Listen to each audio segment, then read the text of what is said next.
todos, tudo bem? Eu sou a Isabel e esse é o Eric. Fala aí, Eric. Olá, pessoal.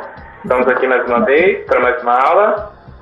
Nós somos orientados do professor Wellington e agora nós vamos para a nossa segunda aula dos minicursos, né? Que nós estamos fazendo para Teoria da Literatura 2.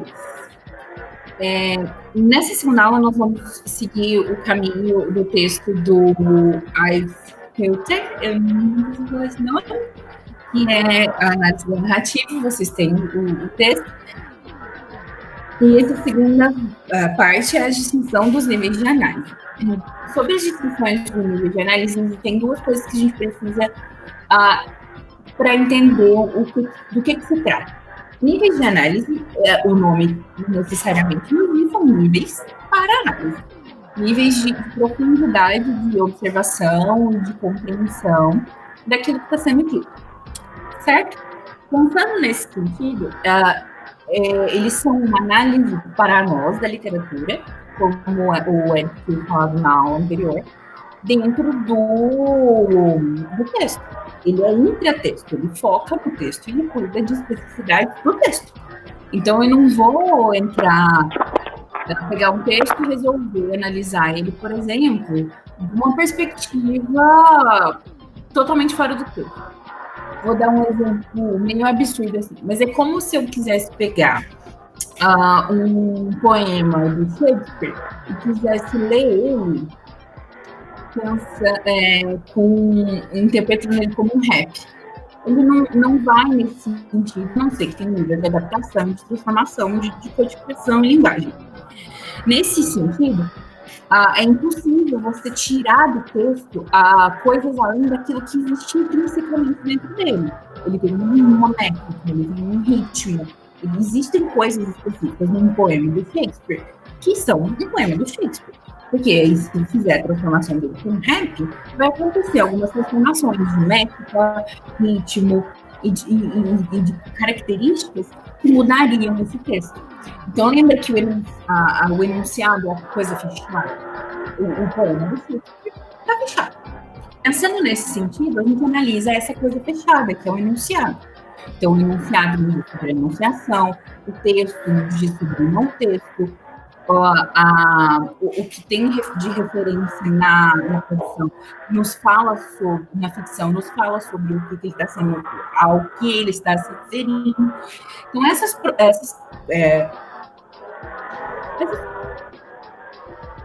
essas relações, elas são necessariamente parte desses níveis de análise. São 3 níveis de análise que o Hilter põe para nós.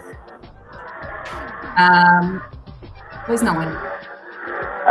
Então, queria dar um comentário antes da gente já entrar nos níveis propriamente dito, que a grosso modo, o que seriam os níveis de análise? O recorte da nossa análise, né? Não tem como a gente abranger o texto em toda a sua complexidade. Até tem, mas é muita coisa, né? É muito trabalho, mas assim, os níveis seriam os recortes. Bom, a gente, a aula passada, já entendeu o que é texto e o que é não texto. Pronto. Esquece o não texto agora, estamos falando do enunciado, do objeto fechado ali, pronto. E agora que a gente já compreendeu isso, a gente vai escolher um caminho para a nossa análise.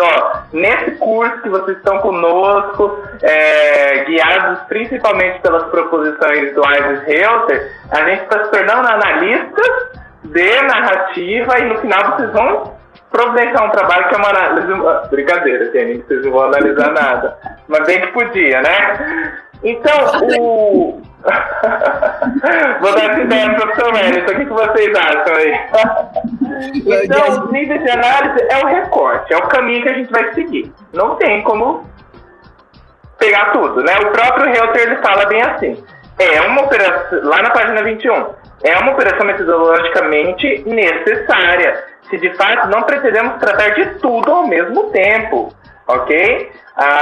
Então ele falou, gente, não dá para abranger tudo, a gente tem que fazer um recorte na nossa análise. E a gente vai falar desses 3 tipos de análise hoje, tá bom?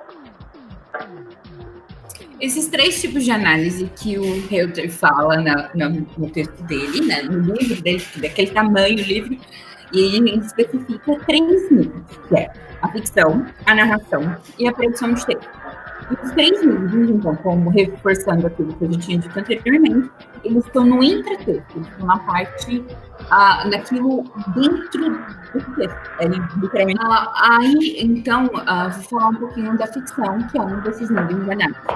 A ficção, ela é a diegese. Quando a gente vai olhar em alguns termos, por exemplo, da teoria da literatura, normalmente eles referem-se à diegese, ao tempo da diegese, à construção da diegese.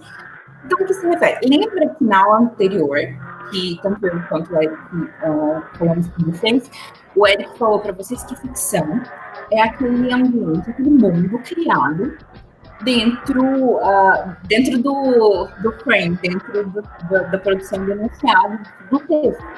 Então, aquele ambiente, aquela ficção, aquela não realidade, que é uma realidade construída dentro do livro,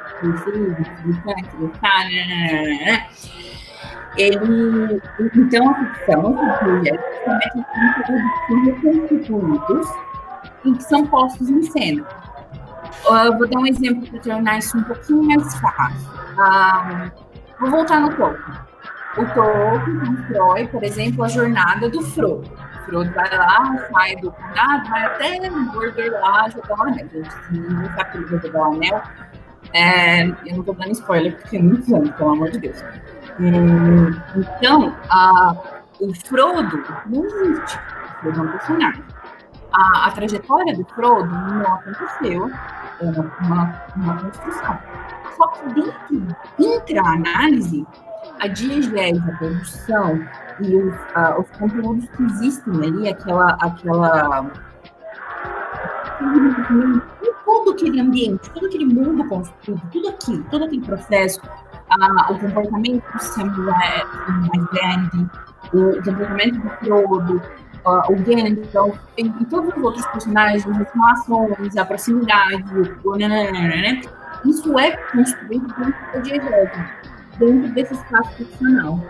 Então, são reconstruíveis e são postos em cena dentro desse ambiente. Então, por exemplo, por que eu entendo e eu assumo que aquilo faz muito sentido? Vou dar um exemplo também do Tolkien sobre a língua élfica. A língua élfica foi criada com base num organismo, primeiro que todo mundo fala uma língua, as pessoas necessariamente falam uma língua. Então ele já criou que aqueles elfos, que é um ser que ele criou no mundo dele, tem uma língua. Todo mundo precisa de uma língua para se comunicar, para ter uma troca de comunicação. Isso já é uma verdade que continua e reconstitui dentro do ambiente da ficção do Tolkien. Pensando nesse sentido ainda, o Tolkien foi um pouquinho mais além. O Tolkien foi dentro da linguística, das normas gramaticais, por exemplo, do irlandês, para criar uma linguagem élfica. Então, ele usa norma gramatical, norma verbal, todas as normas, categorias de gramática, para criar uma língua élfica que faça sentido dentro do mundo dele. Tem uma referência e é remetido a uma verossimilhança, a um nível de verdade que é inserido dentro do processo. Isso é reconstituído de alguma forma dentro da ficção e posto em cena dentro desse ambiente. Muito bem. E o segundo nível é a narração. Né? O que seria esse recorte de análise? A narração seria as escolhas técnicas. Qual o tipo de focalização? É focalização onisciente, focalização interna, externa, né? A ordem dos acontecimentos da história é de ordem cronológica, acontece eventos sequenciados, ou não, é ordem psicológica, pode ser que tenha um flashback, lembranças. Que mais? O narratário, para quem aquele texto está sendo direcionado ali, o narratário, né, esse ser também criado ali por essa obra, enfim, todos aqueles aspectos que englobam como a ficção é entregue pro leitor, certo? Seriam os aspectos técnicos de como a ficção é entregue. Então, né, como a Isa disse, a ficção seria os personagens, a história, todo aquele universo. E esse seria o recorte da ficção. E o recorte da narração seria como isso é produzido. Qual tipo de narrador, de narratário, de ordem, enfim. E o terceiro nível? O terceiro nível, ele já cuida de uma especificidade que ela é muito... eu fico bastante empolgada porque eu gosto bastante, estou sendo muito sincera, que é a produção de texto. Ela remete às escolhas lexicais, escolhas sintáticas, escolhas retóricas e estilísticas que constroem toda essa questão de ficção e de narração. E é muito incrível e muito maravilhoso, por exemplo, que muitas vezes o autor ele não precisa fazer igual o Sheldon Cooper do The Big Bang Theory e falar bazinga para você entender que ele está sendo irônico. Mesmo que no contexto a fala dele não foi tão irônica, dependendo de como aquilo é posto, de como linguisticamente está disposta as palavras, se tem alguma... o Yoda do Star Wars, por exemplo, que fala as coisas invertidas. Aquilo tem uma função de te explicar que a raça específica dele, que ainda não reparou o nome, estou esperando o nome. Não é Mandaloriano? Não, Mandalorian é o caçador. Ah, sério? É que eu não assisti ainda. Eu achava que Mandaloriano era a raça do Yoda. Que legal. Então, no sentido assim, que aquela raça, ela se desloca de um conhecimento. Existem três, que é o Baby Yoda, que a gente o nome dele, o Yoda e aquela senhorinha que fica lá no Star Wars. É uma raça que não se adequa muito à língua, que existe algumas especificidades. E essa inversão que ele faz, por exemplo, da língua, que fala você não Star não você, e inverte tudo, explica um deslocamento. Isso eu estou falando de uma produção ficcional cinematográfica. Mas se a gente for levar, por exemplo, no nível tratado, vou citar de novo o do Wallflower, pelo nome dele agora. As vantagens de ser invisível. As vantagens de ser invisível, por exemplo, o Charlie, como ele está fazendo curso, o personagem, né? Como ele está fazendo um curso de inglês na escola, as cartas que ele vai escrevendo durante o livro vão evoluindo de complexidade linguística da língua inglesa, por exemplo. No primeiro capítulo, ele fala frases curtas, muito conectivos, sem um nível mínimo de desenvolvimento linguístico mesmo, com palavras. Em vez de falar huge, ele fala big. Ele faz algumas escolhas muito simples. No final do livro, as frases dele são longas. Ele usa horror, esse negócio assim. Existe uma complexidade de personagem dentro da ficção, por escolha de produção de texto de quem escreveu aquele texto, dentro do processo de produção de texto, dentro do processo narrativo, né, de produção de texto, escolheu que ele se desenvolvesse dessa forma, tanto que no final, ele começa com frases muito simples e muito grandes, e no final ele termina com frases muito complexas. Então, esse desenvolvimento nos diz muito também sobre o desenvolvimento, por exemplo, do próprio Charlie enquanto personagem. E essas especificidades linguísticas que se apresentam dentro dos textos são muito importantes e elas são... Existe uma frase que um professor nosso, um professor de inglês, falou uma vez que para mim ficou muito marcado. Ele fala que a possibilidade de um limite de uma interpretação, de inferência que a gente pode fazer no texto, então o limite é a linguagem. Então o limite da linguagem, a possibilidade de expressão é a linguagem, e o limite da expressão é a linguagem. Tudo aquilo que se pode fazer com a língua, dentro de vírgula, tirar vírgula, pôr vírgula, escrever pela ordem, para falar que o cara é de outro lugar, todas essas especificidades de língua, nos diz sobre o texto e aumentam a dimensão e as possibilidades do texto, ou limitam. Então, é um nível muito interessante. Como eu falei, eu gosto muito, então eu sou suspeita, mas eu acredito que vale muito a pena pensar sobre esse nível de análise. Esses 3 níveis de análise, embora eles sejam autônomos, eles estão sempre em constante interação. Muitas vezes, a gente pode até falar, eu vou estudar, então, só a produção de texto.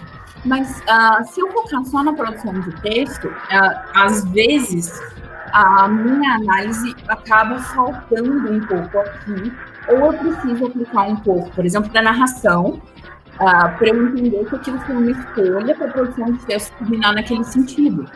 Então, essas escolhas que a gente acaba fazendo de nível de análise, recorte, como o Harry, eu nunca vou falar o nome dele certo. O Helder fala, eles são autônomos, a gente pode também fazer esse recorte, só que de alguma forma eles estão sempre muito conectadinhos aqui. Então isso. Muito bem, vamos ler agora Raposa e Cegonha, do La Fontaine. Dona Raposa um dia convidou Dona Cegonha para um almoço. O banquete foi breve e sem requinte. A refeição consistia unicamente em um caldo ralo. Ela vivia mesquinhamente. O caldo foi servido em pratos rasos. Bico fino, a cegonha nem um tico pegou. A outra lambeu tudo num minuto. Na forma de convite para um almoço, logo vem a vingança da cegonha. Sim, disse a raposa com os amigos. Eu não faço a mínima cerimônia. Compareceu na data atrasada, na casa da cegonha, sua vizinha. E teve de louvar-lhe a polidez. O almoço estava pronto, apetitoso, e apetite jamais falta às raposas. O cheiro bom da carne a inebriou. Viriam grandes bifes. Certamente, para surpresa sua, foi servida num vaso de gargalo bem estreito. Passava fácil o bico da Dona Cegonha, não o largo focinho da raposa. Em jejum voltou para casa, caída a cauda, orelhas murchas, triste, como vencida por uma galinha. Enganadores, a vocês eu digo, não lhes falhará o castigo. Muito bem, pessoal. Então vamos compreender, né? Já lemos o texto, a raposa e a cegonha.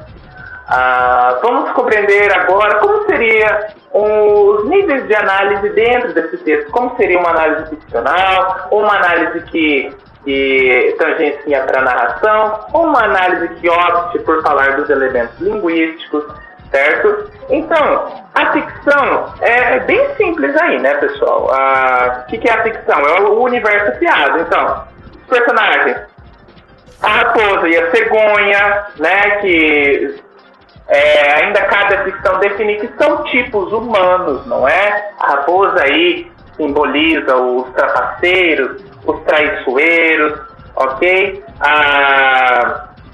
Então, que a fábula, né, ela tem esse valor moralista, né, essa conotação universal. Então, uma análise ficcional iria se centrar nesses elementos, no personagem, na história, ok?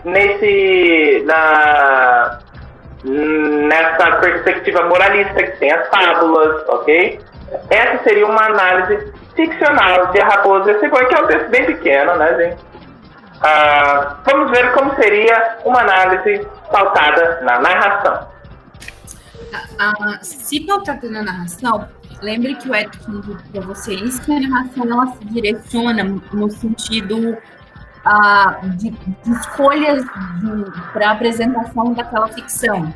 Então, por exemplo, a narração ela se expõe em contar uma história que já aconteceu. A narração, a enunciação, ela é dada num momento diferente do enunciado. Então, se conta algo do que aconteceu antes. Então, essa é uma escolha do autor, do escritor, de produzir essa memória, de escrever sobre uma memória e não sobre algo que aconteceu agora.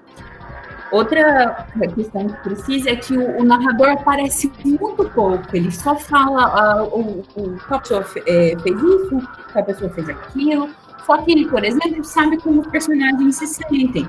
Ele sabe, por exemplo, que a cegonha ficou desenfofrida, a raposa ficou se sentindo enganada por uma galinha. Então, todas essas questões, essas situações são colocadas. O narratório não é explícito. Isso se dá mais ou menos pela forma da fábula se for, como a Erika tinha falado. Tanto nessa questão de moral da história, de falar que todo mundo pode ser enganador, tanto faz se você tem suas especificidades, sacanear o outro pode tirar consequências. A fábula, ela tem um quê de educar, de ensinar, de guiar. Então, esse distanciamento, por exemplo, do narrador, e essa escolha do distanciamento do narrador é feita na intenção de que qualquer pessoa pode se colocar naquele lugar e qualquer pessoa pode ser ensinada por esse nível de fábula.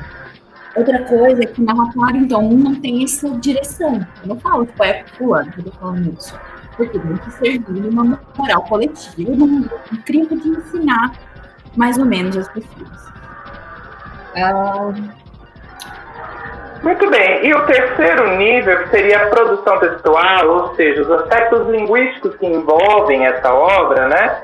Seria a gente prestar atenção, por exemplo, na construção do texto, né?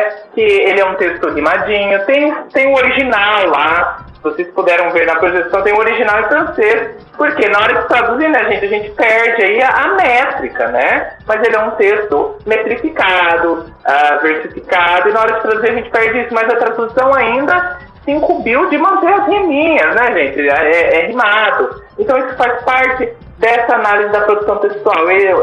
As rimas conformam esse aspecto linguístico. Se a gente for se deparar com o original, você vai ver que tem um léxico próprio do século XVIII, ok? Qual que é o tempo verbal predominante? É o pretérito perfeito, em algumas situações o pretérito imperfeito, tudo bem? Temos a presença de diálogos, né, seguidos por travessões, ironia na construção das palavras, ou seja, todos esses aspectos linguísticos aí conformam uma análise da produção de texto. Então, pessoal, queremos que assim compreendemos os níveis de análise da narrativa. E tanto eu quanto a Isabela, somos orientandos do professor Wellington e ambos trabalhamos narrativas, certo? Eu queria perguntar para a Isabela. Isabela, como o Ives Helter disse, desses níveis de análise, quais são os níveis que você se apropria, que você utiliza? Qual que é o recorte aí da sua pesquisa? Ou de um recente artigo? Fala aí para a galera. Então, eu, como vocês perceberam da minha empolgação, eu gosto muito da produção de texto. Eu gosto muito de uma análise mais voltada para algumas especificidades, inclusive porque elas me contam coisas que a narração, sobre a narração, elas me contam mais coisas sobre a ficção. Eu me foco muito mais na produção de texto para eu entender os outros níveis, para eu conseguir trabalhar de uma forma mais... É porque eu sou meio absurda assim, aí eu preciso de um negócio bem detalhadinho assim, para eu dar conta de fazer o negócio. Eu sou meio neurótica. Mas você também aborda a narração e a ficção no seu trabalho? Como eu tinha falado quando estava explicando sobre como relacionar a ficção, a narração, na verdade, a ficção que é o meu objeto de estudo. Eu olho como é representado na ficção a violência durante o meio século de produção do Rubem Conceito, que é o meu objeto de estudo. E, então, ele se refere a coisas do mundo e projeta, lembrando que na aula anterior a gente estava falando sobre ficção e realidade, e que é impossível que a gente produza alguma coisa e imagine alguma coisa que a gente não tenha visto. Assim, não é que a gente não dá conta de imaginar, a gente dá, mas foi o que o Eric falou, por exemplo, eu vou dar um exemplo do George Orwell. George Orwell não, do Huxley, do Aldous Huxley, que ele cria nova língua dentro do Admirável Mundo Novo, é uma língua nova. E ele criou da cabeça dele. Só que as palavras nova língua, acho que a gente conhece, a gente sabe que é uma língua nova, uma nova língua. E isso cria dentro da nossa cabeça um nível de decodificação para a gente entender o que ele está se referindo. Então, tem uma referência no nosso mundo real. Nesse crivo, é por aí que eu vou mais ou menos com Fonseca, de entender como é. Fonseca é meu amigo, mas que não é desse, eu vou com Fonseca. Então, como são reconstituídos esses elementos, como é que ele cria, qual é o imaginário que ele cria dentro daquela produção. E claro que para fazer isso eu me volto bastante para a questão da produção do texto e acaba caindo de uma forma ou de outra para a minha narração, mas eu me foco mais o meu foco é entender como essa ficção é criada pelo crivo representacional, então é mais para a ficção e a produção de texto. E você? Bem, se a galera também está no tópicos de literatura brasileira, eu falei um pouco também da minha pesquisa, mas ela principalmente, o nível que eu mais irei trabalhar, como a Isabela disse, tudo está um pouco interligado, né, gente? Não tem como ignorar, mas tem como a gente se concentrar mais em algo. É na narração, né? No tipo de narrador, de narratário. Eu me aproprio da produção de texto na medida que a estilística do autor tem algo a dizer, mas é principalmente sobre a narração e pouquíssimo sobre a ficção. Não me atenho sobre os personagens, sobre o universo criado ali, a diegese, não. A minha pesquisa é baseada, né, na produção, nesse aspecto técnico aí, no Visconde de Toné. Certo, Isa? Certo, pessoal? Então, gente, muito obrigada pela participação nessa aula conosco, por ter aguentado tudo até agora. Estamos muito felizes de gravar essas aulas para vocês. Daqui a pouco vem mais. E muito obrigada por isso. A próxima discussão vai ser sobre as relações da ficção, narrar, tentar mostrar. Então, a gente se vê na próxima. Até mais.